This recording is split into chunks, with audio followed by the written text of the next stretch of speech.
ছোটোবেলা থেকে আমার পায়ে সমস্যা, মানে জন্ম থেকে আমার প্রতিবন্ধী। তারপর আগে মানুষ আমাকে সেভাবে মূল্যায়ন করতো না, তারপর বিভিন্ন অফিসে গেলে সেভাবে আমাদের মূল্যায়ন করতো না। কিন্তু কারিতাসের সঙ্গে যুক্ত হয়েছি 7 বছর। এই 7 বছর যুক্ত হওয়ার পরে আমাদের বিভিন্ন অফিসে নিয়ে যে আমাদের মিটিং করাইছে, তারপর বিভিন্ন ইউনো ম্যাম, তারপরে আমাদের সরকারি দপ্তরে তো মোটামুটি অফিস আছে, সব অফিসে আমাদের সঙ্গে যোগাযোগের একটা মাধ্যম তৈরি করে দিচ্ছে।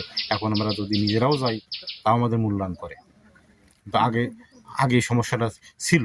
আগে গেলে হয়তো বলতো যে কে আসতে দেবো না, বা গেটে থেকে বলতো কি যে না আমি ঢুকতে দেবো না। কিন্তু এখন আমাদের ওই গেটে যে দারোয়ান থাকে তাকেও মানে বলা লাগে না, আমরা খালি বলবো যে হ্যাঁ দরকার আছে ঢুকে যাচ্ছি।